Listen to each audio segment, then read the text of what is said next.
ang Pilipinas ngayon. Narito na ang pinakamainit na mga balita na nakalap sa bawat sulok ng bansa. Ihahatid sa bawat Pilipino saan man kayo sa mundo. Ang Pilipinas ngayon. Pakinggan ang bawat kaganapan sa bawat lalawigan. Ito ang Pilipinas ngayon.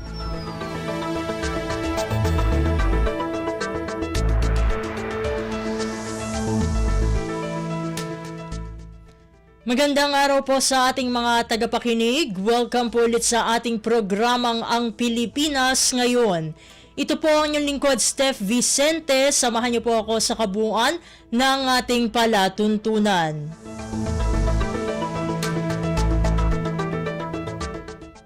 Tulad ng dati, mapakikinggan po ang ulat ng ating mga kapatid na himpilan sa probinsya, ang ating mga segmentong balitang negosyo at kalakalan, balitang sports at balitang artista, maging ang ilan sa mga pangunahing balita mula dito sa ating bansa.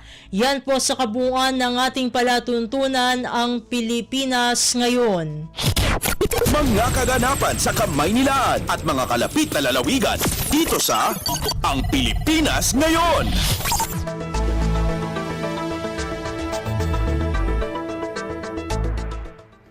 Sa mahahalagang balita, pinaghahanda na ni Pangulong Ferdinand R. Marcos Jr. ang mga kalapit na rehiyon ng Bicol na posibleng susunod na makaranas ng hagupit ng Bagyong Christine. Ayon kay Pangulong Marcos, hanggat hindi pa tumatama sa kanilang lugar ang bagyo, gawin na ang dapat gawin. Sabi pa ng punong ehekutibo, dapat paghandaan ng mga Pilipino ang pinaka hindi inaasahang pangyayari. Give all the warnings that we can give, evacuate as many people as we can, but we really have to just batten down the hatches for a day and make sure that everybody has what they need, everybody has the emergency supplies. Si Pangulong Ferdinand R. Marcos Jr. Pasada ng mga balita mula sa Pilipinas para sa mga Pilipino saan man sa mundo. Ang Pilipinas ngayon.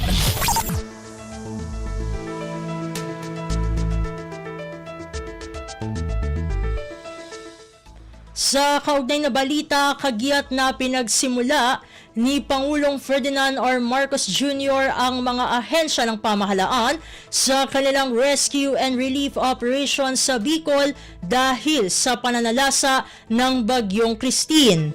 Inatasan ni Pangulong Marcos ang Department of Public Works and Highways o DPWH na agad umaksyon patungkol sa mga naisaradong kalsada dahil sa mga debris at landslide upang madaanan na ang mga ito. Kung hindi talaga madadaanan ng mga sasakyan ng isang apektadong lugar, sinabi ng Pangulo na dapat makipag-ugnayan ang Department of Social Welfare and Development o DSWD sa Department of National Defense o DND para sa airlifting ng relief goods, medical equipment at iba pang kagamitan para sa agarang distribusyon sa mga apektadong komunidad. Kumpleto, detalyadong balitaan, di papahuli sa mahahalagang kaganapan. Kamustahin ang inang bayan, ang Pilipinas ngayon.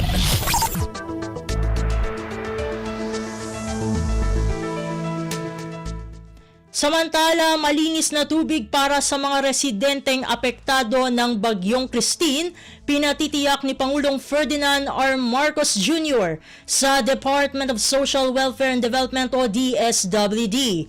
Ang detalye ng balita ihahatid sa atin ni Alvin Baltazar. Pinasisiguro ni Pangulong Ferdinand R. Marcos Jr. na mahatira ng mga kababayan nating nakaranas ng lupit ng Bagyong Christine ang serbisyo ng pamahalaan. Kabilang dito ang matiyak na mapagkalooban ang mga displaced families ng malinis na tubig. Kaugnay nito ay inatasan ng Pangulo si DSWD Secretary Rex Gatchalian na magkaroon ng pakikipag-ugnayan sa MMDA para sa kakailanganing water purifier. Hindi kasi inaalis ng Pangulo na maging kritikal ang sitwasyon sa inuming tubig sa mga apektadong areas ng bagyo. Ang iniiwasan na niya kasi dito ay ang tamaan ng sakit ang pamipamilyang nadamay sa lupit ng kalamidad at nawala ng access sa malinis na maiinom na tubig. Pakinggan natin si Pangulong Ferdinand Marcos Jr. Because again, we're going to run into that situation where water supply is critical. Baka magkasakit na yung sila mga tao sa water supply. So Mula sa Palasyo ng Malacanang, Alvin Baltasar, Radyo Pilipinas.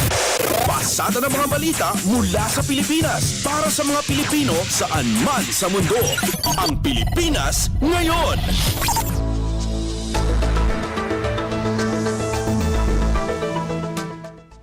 Sa iba pang balita, Department of Social Welfare and Development o DSWD nanawagan na ng volunteers para sa repacking ng relief items para sa mga apektado ng Bagyong Christine.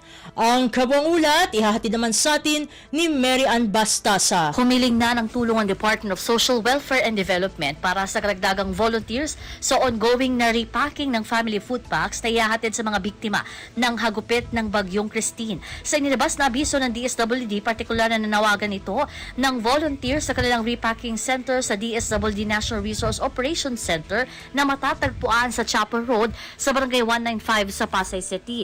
Para sa mga interesadong individual na nais maglaan ng kanilang oras, kinakailangan lamang na magrehistro sa link na nakapaskil sa Facebook page ng NROC. Kung grupo naman ay kailangan makipag-ugnayan sa numerong 0995-400-5548 o 0926-0612-646. Pinapayuhan din ng mga magvo-volunteer na magsuot ng komportableng damit, sapatos, magdala ng sariling water bottle at pagkain.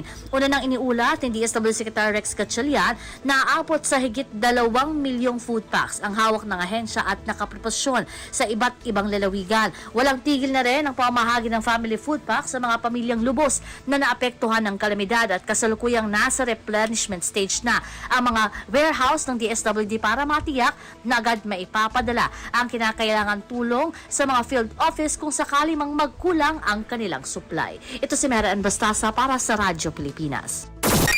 Kumpleto, detalyadong balitaan, di papahuli sa mahahalagang kaganapan. Kamustahin ang inang bayan, ang Pilipinas ngayon.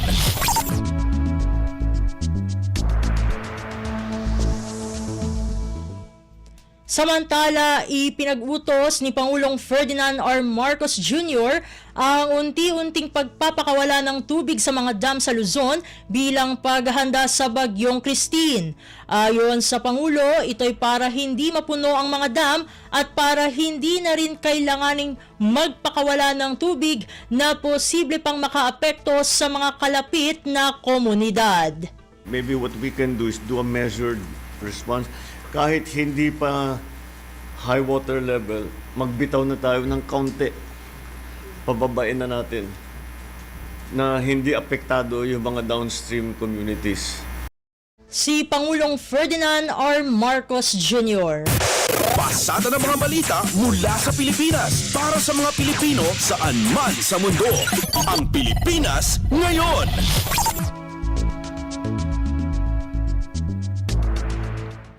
Sa iba pang mga balita, nakatanggap ang Pilipinas ng tulong mula sa iba't ibang bansa para sa pagresponde sa kasagsagan ng Bagyong Christine.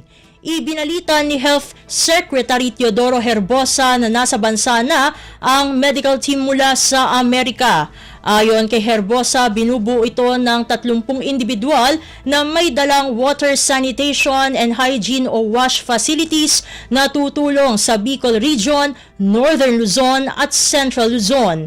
Samantala, inaasahan din ang tulong sa iba pang kalapit na bansa.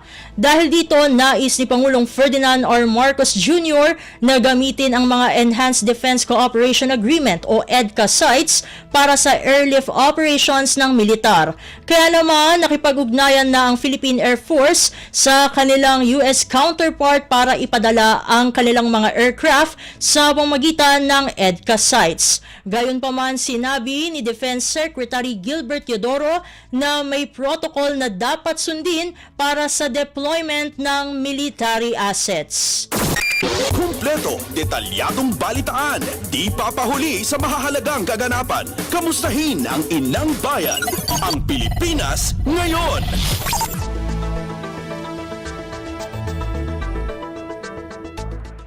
Samantala, Department of Health o DOH nag-deploy na ng Health emergency team sa Bicol Region. Ang detalye ng balita ihahatid naman sa atin ni Michael Rogas. Nag-deploy ang Department of Health ng Health Emergency Response Team sa mga evacuation centers sa lalawigan ng Albay, Camarines Sur, Matnog Port sa Sorsogon at iba pang lugar na lubang apektado ng Tropical Storm Christine. Sa pahayag ni Secretary Ted Herbosa, nakahandang rumisponde ang 3 DOH Philippine Emergency Medical Assistance Team sakaling kailanganin pa ng karagdagang emergency team. Bihasa sa pagsasagawa ng serbisyong medical ang DOH PEMAT o emergency team sa panahon ng sakuna tulad ng bagyo at lindol. Kumpleto rin sa water sanitation and hygiene facility ang grupo para sa outpatient care. Binubuo ng Dr. Jose Rodriguez Memorial Hospital and Sanitarium ang emergency team sa Metro Manila, gayon din ang Jose B. Lingad Memorial General Hospital sa Eastern Visayas, kasama na rin ang Eastern Visayas Medical Center at ang mga itinanghal na emergency assistance team ng World Health Organization na handa at sinanay na rumisponde sa mga domestic at international deployment. Ito si Michael Rogas para sa Radyo Pilipinas. Pasada ng mga balita mula sa Pilipinas para sa mga Pilipino saan man sa mundo. Ang Pilipinas ngayon.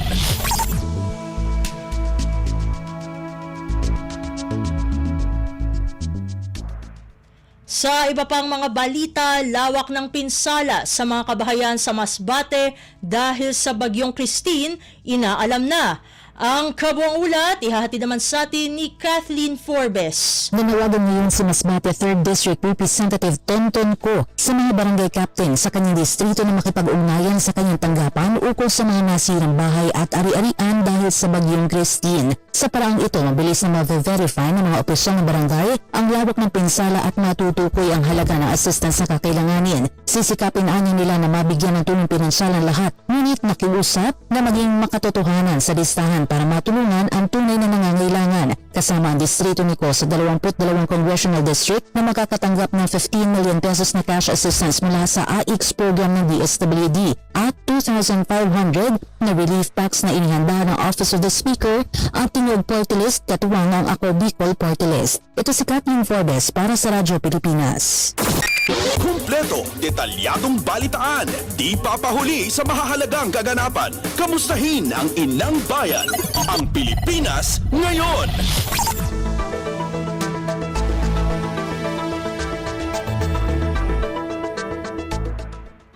Samantala, personal na umaapela sa mga employer si Secretary Bienvenido Laguesma ng Department of Labor and Employment o DOLE na wag naman bawasan ang sweldo ng mga manggagawa na hindi nakapasok dahil sa pagbaha dulot ng bagyong Christine. Ayon kay Secretary Laguesma, hindi naman mandatory ang kautusan na ito bagkus isang pakiusap lamang sa mga employer.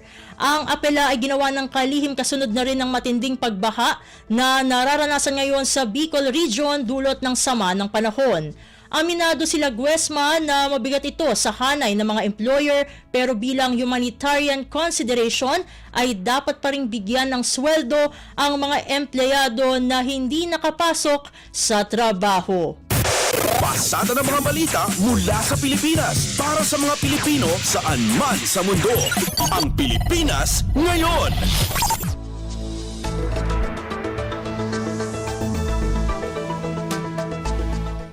Sa iba pang mga ulat, Philippine National Police o PNP, tiniyak ang kahandaan ng kapulisan sa pagtulong sa mga apektado ng bagyong Christine. Ang detalye ng balita ihahatid naman sa atin ni Dayan Lear. Inihayag ng Philippine National Police o PNP na handa ang mga pulis sa pagtugon sa mga nangangailangan ng tulong bunsod ng bagyong Christine. Sa isang pahayag, sinabi ni PNP Chief General Romel Francisco Marbil na nakatalaga na ang mga tauhan ng PNP sa mga apektadong lugar upang magsagawa ng disaster response at humanitarian assistance. Ayon pa kay Marbil na ipakalat na rin ang mga mobility assets ng PNP upang magamit sa paghatid ng tulong sa mga mamamayan. Dagdag pa niya, pangunahing prioridad ang kaligtasan ng mga Pilipino habang patuloy ang koordinasyon ng mga pulis sa mga lokal na pamahalaan para sa mas mabilis na pagkilos. Ito si Dayan Layar para sa Radyo Pilipinas. Kumpleto, detalyadong balitaan, di papahuli sa mahahalagang kaganapan. Kamustahin ang inang bayan, ang Pilipinas ngayon.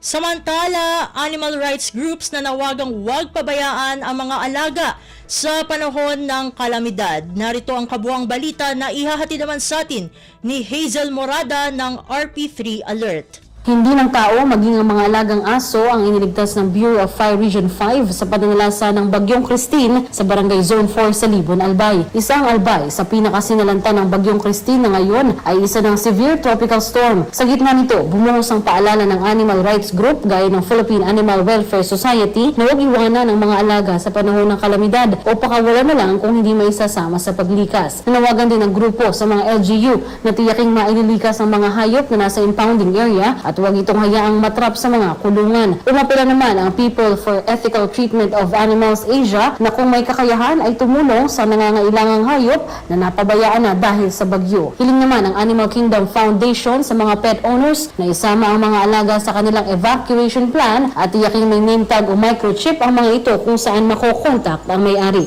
Mula RP3 Alert, ito si Hazel Morada para sa Radyo Pilipinas. Pasada ng mga balita mula sa Pilipinas para sa mga Pilipino saan man sa mundo. Ang Pilipinas ngayon.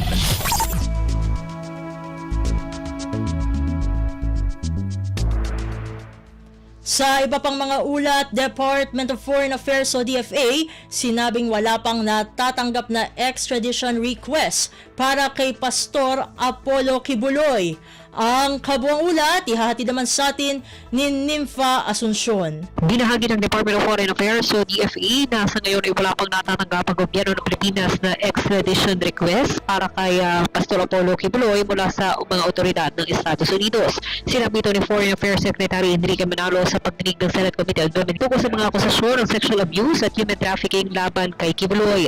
Pinaliwanag ni Manalo na mayroong extradition treaty ang Pilipinas at US. Ayon sa kalihim, nakastandby naman ang DFA sakaling magsumite ng extradition request ang US. Tiniyak naman ni Manalo na kung makakatanggap ng request sa Pilipinas ay pag-aaralan itong maigi ng DFA bago i-turn over sa Department of Justice o DOJ para maaksyonan. Maliban sa mga kasong kinakaharap sa Pilipinas, may kinakaharap rin mga kasong sex trafficking, conspiracy at cash smuggling sa Estados Unidos si Kibuloy at idineklara na itong wanted ng Federal Bureau of Investigation mula pa noong 2021. Samantala, binahagi ni Secretary Manalo na wala pa rin natatanggap ang kanilang ahensya na request for assistance mula sa mga Pilipino sa US na posibleng naging biktima ni Kibuloy. Ito si Nympha Asuncion para sa Radyo Pilipinas. Kumpleto, detalyadong balitaan, di papahuli sa mahahalagang kaganapan. Kamustahin ang inang bayan, ang Pilipinas ngayon.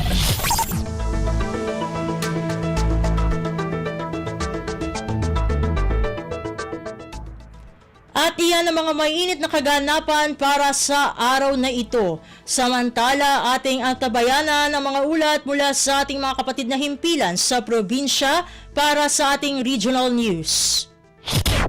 Balita mula sa lalawigan sa bawat rehiyon ng ating bayan. Dito sa Ang Pilipinas Ngayon.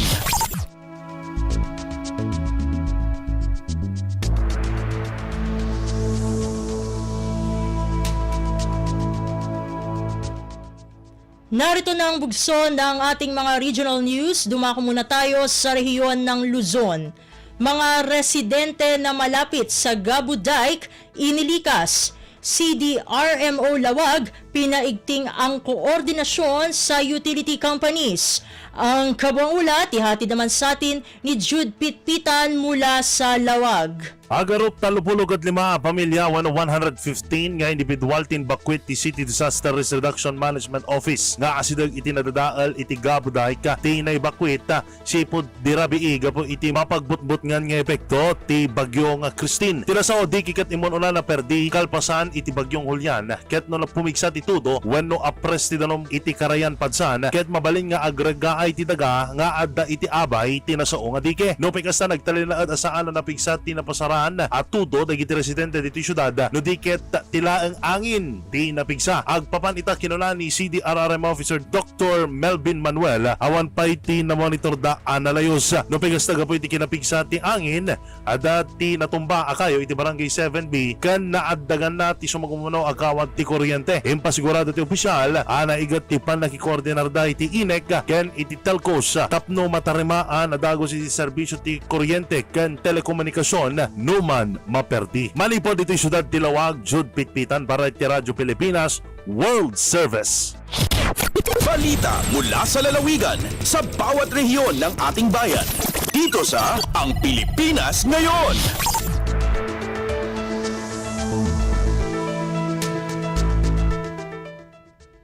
Inyong napakinggan ang ulat ni Jude Pitpitan mula sa Lawag. Dumako naman tayo ngayon sa rehiyon ng Kabisayaan. Mahigit 9,000 family food packs o FFPs na ipamahagi ng Department of Social Welfare and Development o DSWD sa mga lugar na apektado ng Bagyong Christine sa Eastern Visayas. Ang detalye ng balita ihahatid sa atin ni Daisy Belizar mula sa Borongan. Inabot na 9,716 nga family food packs ang pauna nga na-distribuer ang Department of Social Welfare and Development Regional Field Office 8 ang mga lugar nga apektadan Bagyo Christine di Sinirangan, Kabisayaan. Sigun kad Regional Director Grace Subong ha Provincial Samar, lakipan kinarawat han ayuda amo atun bungtuhan daram hinabangan matuginaw San Jorge ngan Santa Margarita samtang hipapad di Eastern Samar navalhabiliran ngan mga na-stranded nga pasahero bungtuhan Padre Burgos sa Southern Leyte. Ini nga tanan inabalor nahin 8.5 million pesos. Nadakakulop may ada na 53,225 nga pamilya nga natutalhin 204,183 katawan na apektuhan ng kalamidad. Padayon ang DSWD hapagtiro kan datos agud masiguro nga tanan nga apektadan Bagyo Christine in maabotan ayudahan gobyerno. Mula sa Borongan City, Daisy Lalosa Bilizar para sa Radyo Pilipinas World Service. Balita mula sa lalawigan sa bawat rehiyon ng ating bayan. Dito sa Ang Pilipinas Ngayon.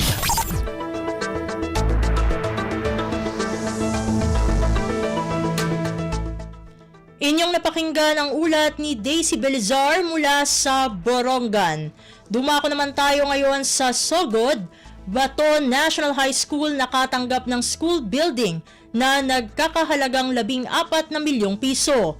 Ang kabuang ulat, ihati naman sa atin ni Jevic Epiz. Ang Bato National High School sa lungsod sa Bato, probinsya sa Leyte, doon ni bagong edipisyo nga dawat, kinihuman gipahigayon ang turnover ceremony sa 2-story school building.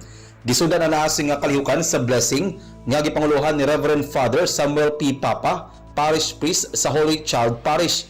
Gisundan na kini sa ribbon cutting o formal nga pag-turnover nga gisaksihan ni Congressman Carl Cari, kongresista sa 5th Distrito sa Leyte, tingog party list representative nga si Charo Ann Casil, Mayor Nathaniel Hertos, Vice Mayor Brian Nile Hertos, o mga sangguniang bayan member o barangay official.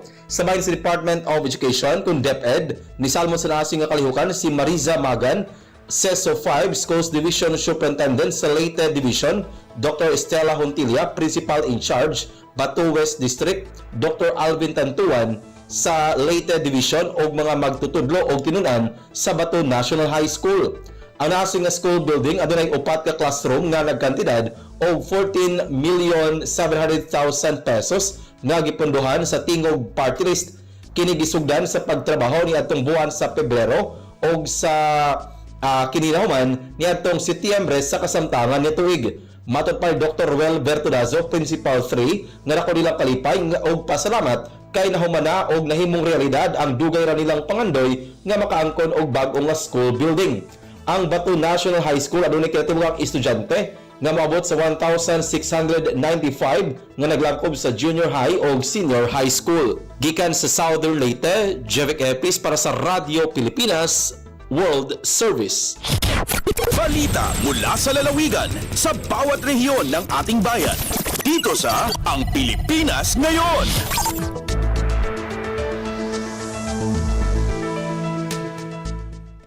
Inyong napakinggan ang ulat ni Jevic Epis mula sa Sogod.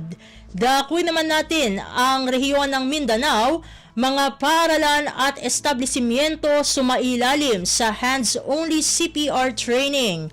Ang detalye ng balita, ihahatid sa atin ni Ryan Carbon mula sa Cagayan de Oro. Malampusong gipahigayon sa mga personahe sa City Disaster Risk Reduction and Management Department, Oro Rescue 911, pinaagi sa Administration and Training Division of Emergency Medical Services ang Disaster Preparedness Orientation and Basic Life Support, Hands-Only CPR, sa managlahing adlaw, Oktubre 17 o 18, 2024. Lakip sa gibansay ang mga staff sa St. Michael Dialysis Center o mga magtutudlo, staff, mga estudyante sa City College of Cagayan de Oro isip kabahin sa National Service Training Program. Ihingusgan sa CDRRMD ang kamahinungdanon nga masabtan o magbatuon sa life-saving skills, ilabi na panahon sa mga emerhensya. Gikan sa RP1 Cagayan de Oro, Ryan Carbon para sa Radyo Pilipinas World Service. Balita mula sa lalawigan sa bawat rehiyon ng ating bayan. Dito sa Ang Pilipinas Ngayon.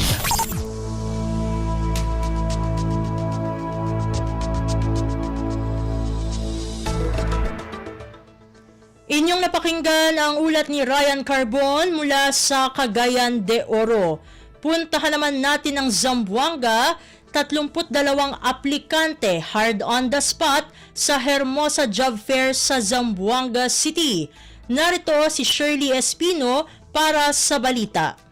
Alcanza na 32 mag-aplikante lesali hard on the spot durante el conducta del Hermosa Job Fair 2024 na siyudad de Zamboanga. El mencionado job fair amo parte del mag-aktibidad que prepara el siyudad cada año junto con el DOLE para na celebrasyon del Zamboanga Hermosa Festival ng mes de Oktubre. Tiene total de 37 mag-kompanya, el ofrece más de 4,000 mag-trabaho na mag-aplikante o job seekers. 775 amo el magatrabaho lokal, mientras 3,582 el abre también para na overseas employment. El actividad y encabeza el gobierno local por medio del Zamboanga City Public Employment Service Office o PESO y Department of Labor and Employment o DOLE Region 9. Desde aquí na RP Zamboanga sa si Shirley Espino para na Radyo Pilipinas World Service.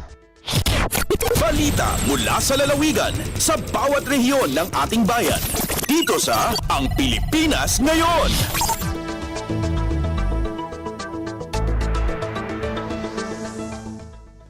Inyong napakinggan ang ulat ni Shirley Espino mula sa Zamboanga. Dumako naman tayo ngayon sa Butuan, kabuang 1,347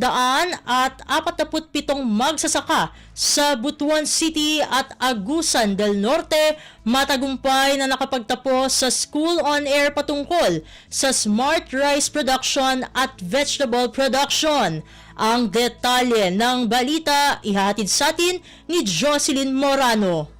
Human ang 16 kasiman ng pagpaminaw sa radyo, dunay kinatibok ang 1,347 ka mga mag-uuma ang migraduar sa School on Air kun SOA on Smart Rice Agriculture ug SOA on Vegetable Production. Agi pagtapos sa kurso, gipahigayon ang usa ka mass graduation para usab mapasidunggan ang mga nilampos gikan sa probinsya sa Agusan del Norte ug Butuan City. Usa sa nahimong bisita mao si Butuan City sangguni ang paglungsod member Cromwell Nortega. Kinsa nakadaig sa sama niini nga inisyatibo gumikan kay mas patasan ang kahibalo sa mga mag-uuma diin sumala panini nga mamahimo unya kining dalan aron moarang ang ilang pamuyo dungan sa pagtaas sa produksyon ug kinitaan. Napahigayon ang SOA pinaagi sa Agricultural Training Institute ubos sa pakigkolaborasyon sa Philippine Rice Research Institute, Department of Agriculture ug sa mga LGUs. Gikan sa RP Butuan, kini si Jocelyn Morano para sa Radyo Pilipinas World Service. Balita mula sa lalawigan sa bawat rehiyon ng ating bayan. Dito sa Ang Pilipinas Ngayon.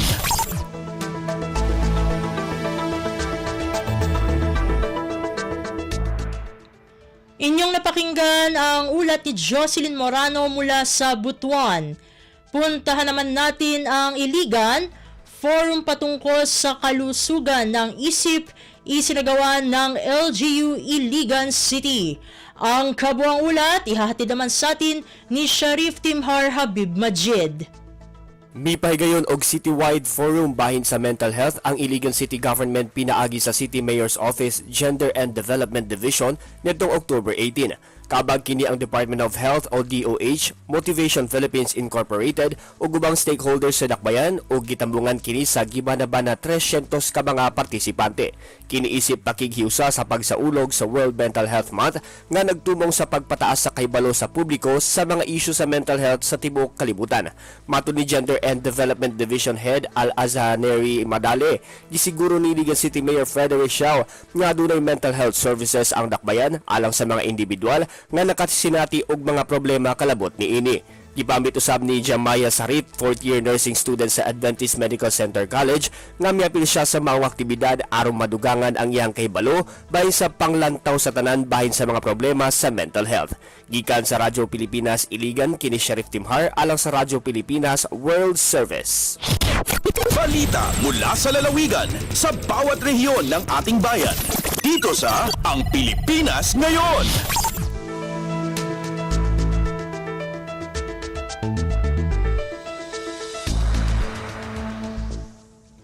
At inyong napakinggan ang ulat ni Sharif Timhar Habib Majid mula sa Iligan.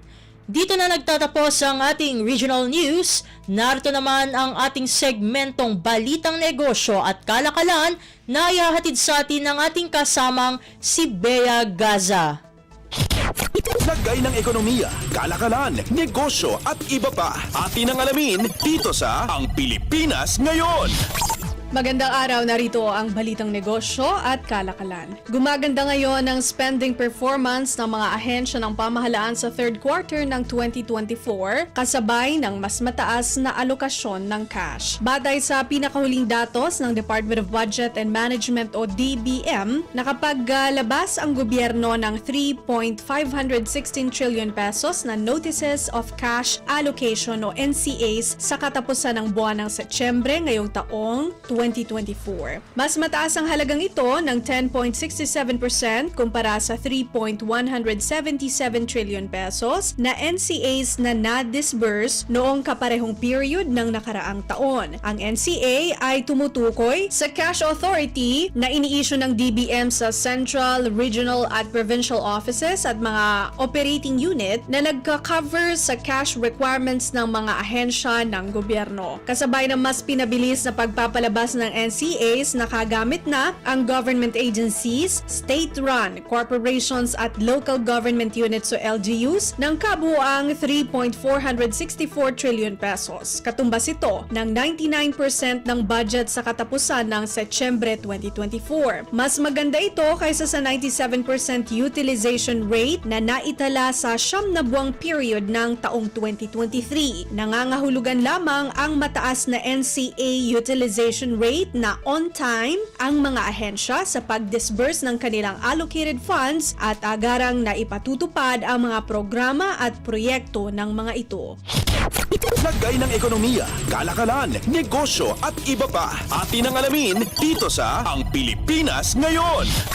Binigyang linaw ng Bureau of Internal Revenue o BIR na kinakailangang isumite ang lahat ng rekisitos para sa value-added tax o VAT refund claims, ano pa man ang risk level ng isang taxpayer. Sa ilalim ng Revenue Memorandum Order o RMO 42-2024 o na-inisyue ni Internal Revenue Commissioner Romeo Lumagi Jr., hinlaro ang pagsusuri, pagbeberipika at pagpoproseso ng VAT refund claims sa ilalim ng Section 112A ng National Internal Revenue Code na inamyandahan ng Ease of Paying Taxes o EOPT law. Ayon sa BIR, lahat ng documentary requirements na nakasaad sa checklist of mandatory requirements for VAT refunds ay dapat isumite ng taxpayer. Sa oras na matanggap ang application ng karampatang BIR Processing Office, tutukuyin na ang risk level ng VAT refund claim. Hinaassume kasi na dapat sa proseso prosesong ito, naresolba na ang halaga ng claim, sakop ng period at dalas o frequency ng filing. Magsisimula lamang ang 90-day processing period para sa VAT refund claims pagkatapos matanggap ang application, kalakip ang kumpletong documentary requirements. Kasabay na pagsasabatas ng EOPT law, iibahin na ang sequence ng pagproseso para sa low risk, medium risk o high risk VAT refund claims. Lagay ng ekonomiya, kalakalan, negosyo at iba pa. Atin ang alamin dito sa Ang Pilipinas Ngayon.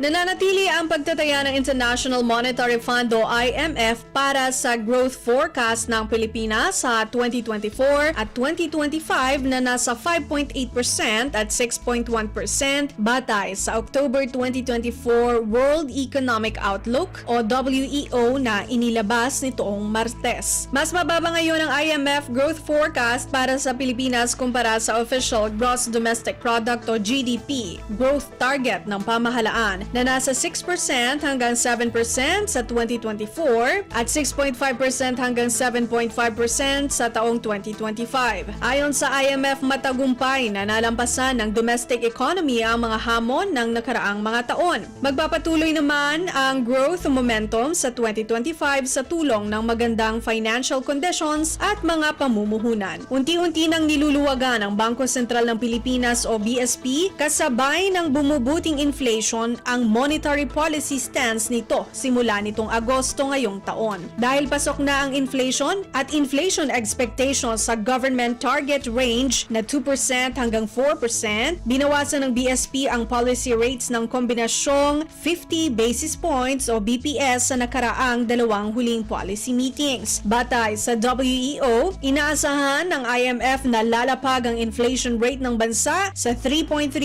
ngayong taon kontra sa 6% noong 2023 at bababa pa sa 3% sa taong 2025. Lagay ng ekonomiya, kalakalan, negosyo at iba pa. Atin ang alamin dito sa Ang Pilipinas Ngayon. Pangwakas sa ating balitang negosyo at kalakalan, magkakaroon na ng partnership ang flag carrier Philippine Airlines o PAL at ang New Terminal 1 sa New York John F. Kennedy International Airport para sa operasyon ng bagong world-class terminal. Sa isang pahayag, sinabi ng PAL na itatransform nito ang experience ng Philippine Airline customers na babiyahe sa Manila at New York City. Philippine Airlines na ngayon ang kauna-unahang Southeast Asian airline na magkukumit ng operasyon sa New Terminal 1. Sa pamamagitan nito, maitatatag ng palang operasyon bilang bagong gateway sa US East Coast. Sa ngayon, Philippine Airlines lamang ang airline na direktang kumukonekta sa Pilipinas at US East Coast. Nag-aalok ito ng 3 beses na lipad o flights kada linggo sa pagitan ng JFK Airport at Manila gamit ang Airbus A350-900 aircraft. Lagay ng ekonomiya, kalakalan, negosyo at iba pa. Atin ang alamin dito sa Ang Pilipinas Ngayon. At yan ang ating balitang negosyo at kalakalan. Ito si Bea Gaza para sa Radyo Pilipinas World Service. Lagay ng ekonomiya, kalakalan, negosyo at iba pa. Atin ang alamin dito sa Ang Pilipinas Ngayon.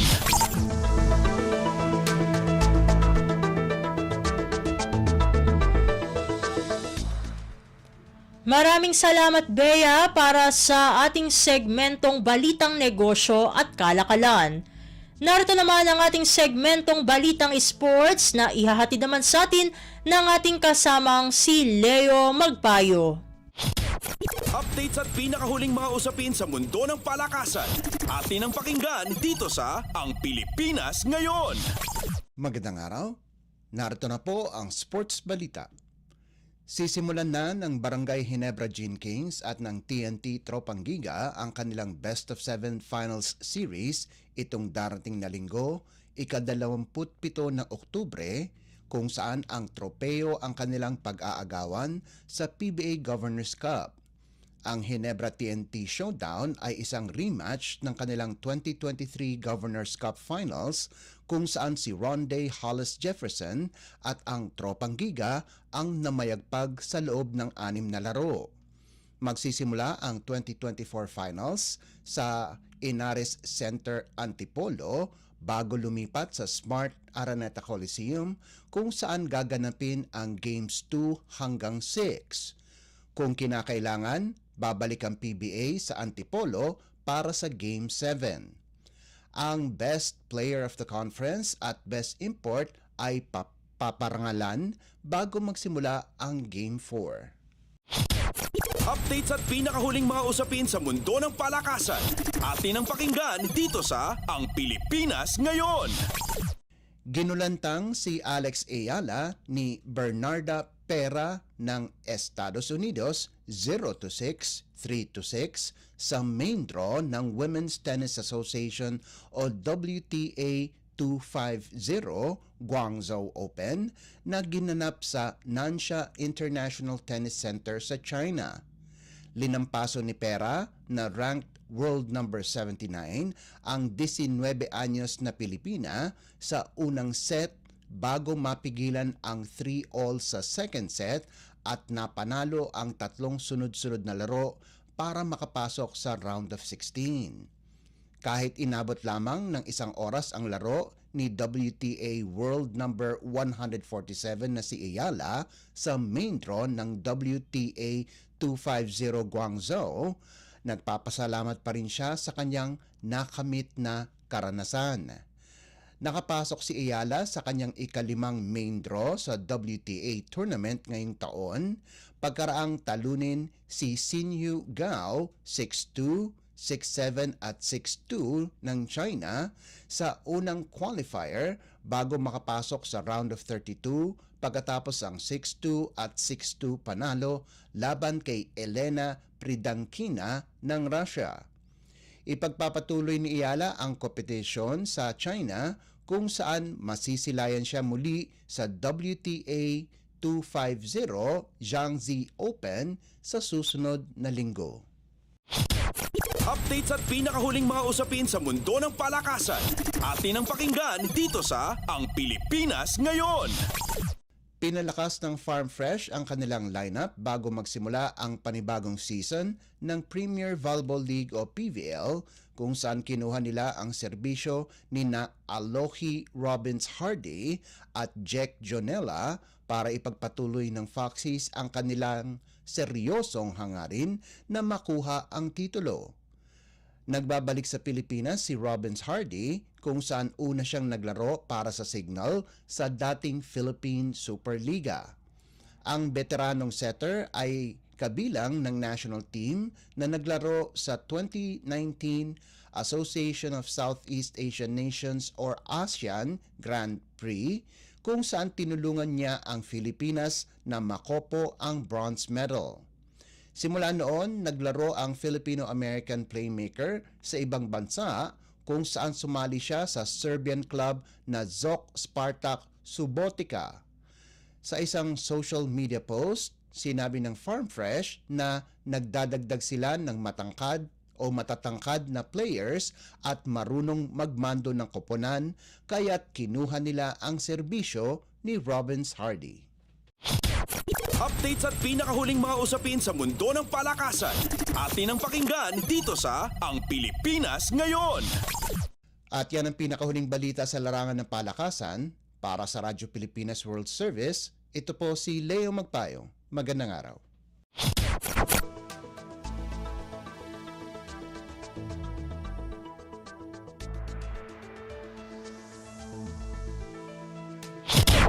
Updates at pinakahuling mga usapin sa mundo ng palakasan. Atin ang pakinggan dito sa Ang Pilipinas Ngayon.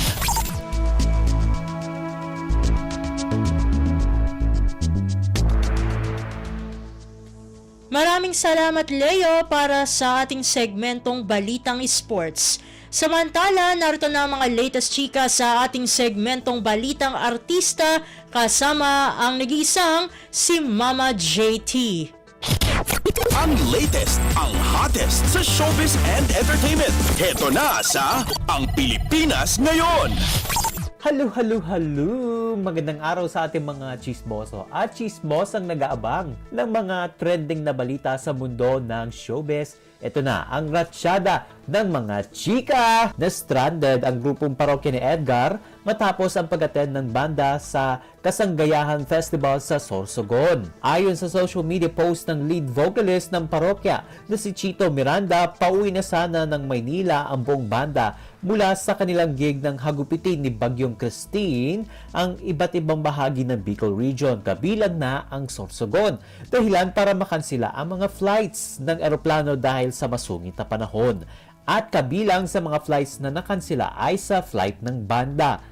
At syempre, sinubukan rin ng grupo ang land travel, ngunit lubhang delikado pa raw ito hanggang sa ngayon. Kaya naman ay napagkatuwaan na lang nilang magpakabasa sa malakas na ulan doon, sabay paalala na mag-ingat ang lahat. Umani naman ng mga nakakatuwang comments ang online update ng parokya ni Edgar frontman sa social media, sabay paalala ng pag-iingat ng kanilang fans sa grupo. Samantala, kinansela naman ng Sorsogon Provincial Government ang lahat ng nalalabing aktibidad ng Kasanggayahan Festival dahil sa bagyo. Ang latest, ang hottest sa showbiz and entertainment. Heto na sa Ang Pilipinas Ngayon. At sa iba pa natin chika for today, hindi na magmamadaling magpakasal ang award-winning actress na si Jody Santa Maria kahit na napawalang bisa na ang kasal nila ni Pampi Lacson. Sa isang panayam, natanong si Jody kung handa na ba siyang mag-asawa uli matapos ang annulment kay Pampi. Pahayag niya, quote-unquote, "Napaka-fresh pa nung annulment. It is something that has never crossed my mind. Pero isa lang ang alam ko, I have never lost faith in love." Pagpapatuloy niya, quote-unquote, "If one day it happens, it happens. There are some things na hindi mo pinipilit. You pray about it. If it happens, it happens." Sabi niya. Samantala, tinawanan na lamang ng award-winning actress nang tanungin ito sa ideya na may biglang luluhod ang isang lalaki sa kanyang harapan upang pakasalan ito. Ayon sa actress, isusuko na lamang niya sa Panginoon ang magiging kapalaran nito pagdating sa pag-ibig. Sa ngayon ay nakatutok si Jody sa pagganap nito sa hit teleserye ng ABS-CBN Entertainment na Lavender Fields. Ang latest, ang hottest sa showbiz and entertainment. Heto na sa Ang Pilipinas Ngayon. At sa uli nating chika for today, inanunsyo na ng Metropolitan Manila Development Authority ang mga kalahok na pelikula para sa darating na Metro Manila Film Festival 2024 sa kanilang official Facebook page nitong Oktubre 22. Matapos ang masusing deliberasyon, narito ang 5 pang pelikula mula sa isinumiting lahok na kokompleto sa lineup ng naturang film festival. Una dyan, ang Espantajo ni Chito Ronyo na pagbibidahan ni Judy Ann Santos at Lorna Tolentino. Pangalawa, ang Hold Me Close ni Jason Paul Lacsamana na pagbibidahan ni Carlo Aquino at Julia Barreto. Pangatlo, ang My Future You ni Crisanto Aquino na pagbibidahan ni Seth Fedelin at Francine Diaz. Pang-apat, ang Topak ni Richard Soms na pagbibidahan ni Julia Montes at Arjo Ataide. At ang panghuli, ang Uninvited ni Dan Villegas na pagbibidahan ni Vilma Santos, Nadine Lustre at Aga Mulak. Samantala, ang mga sumusunod naman ay nauna ng inanunsyo ng MMDA noon pang Hulyo. Ito ay ang The Breadwinner is ni June Robles Lana na pagbibidahan ni Vice Ganda at Eugene Domingo. Ikalawa, ang Green Bones sa direksyon ni Zig Dulay na pagbibidahan ni Ruru Madrid at Dennis Trillo. Ikatlo, ang Isang Himala ni Pepe Jokno na pagbibidahan ni Acel Santos at Between Escalante. Ikaapat, ang The Kingdom sa direksyon ni Michael Toviera na pagbibidahan ni Vic Soto at Piolo Pascual. At panghuli, ang Strange Frequencies, Taiwan Killer Hospital na direksyon ni Kerwin Go na pagbibidahan ni Enrique Hill at Jane De Leon. Ang latest, ang hottest sa showbiz and entertainment. Heto na sa Ang Pilipinas Ngayon. And OMG, wala na tayong sapat na oras para sa ating balitang artista. Maraming salamat mga ka-chismis sa pakikinig sa aking mga chika for today. Ako po si Mama JT para sa Radyo Pilipinas World Service. Ang latest, ang hottest sa showbiz and entertainment. Heto na sa Ang Pilipinas Ngayon. At yan po ang naging kabuuan ng ating programa para sa araw na ito. Samantala, magpapasalamat muna tayo sa ating mga nakasama sa ating transmitter site sa Tinang. Sa studio, kasama natin sina Milo Jonella, Susan Aison at Anthony Pimentel. Salamat din sa mga naghatid ng mga ulat mula sa Kamaynilaan at mga probinsya, pati na rin ang naghatid sa atin ng segmentong Balitang Negosyo at Kalakalan na si Bea Gaza, ng segmentong Balitang Sports na si Leo Magpayo at ng segmentong Balitang Artista na si Mama JT. At syempre, maraming salamat sa ating station manager na si Mr. Ray Sampang. Maraming salamat po hanggang sa susunod na edisyon ng ating palatuntunan. Huwag kalimutang mag-like, mag-follow at mag-subscribe na sa mga social media account o page ng Radyo Pilipinas World Service upang maging laging updated sa mga mahahalagang balita. Ito pong muli ang inyong lingkod, Steph Vicente. Mabuhay po tayong mga Pilipino. At yan ang Pilipinas Ngayon. Muling samahan si Ben Blones sa parehong oras at alamin ang pinakahuling mga kaganapan at balita saan man kayo naroon. Ang Pilipinas Ngayon.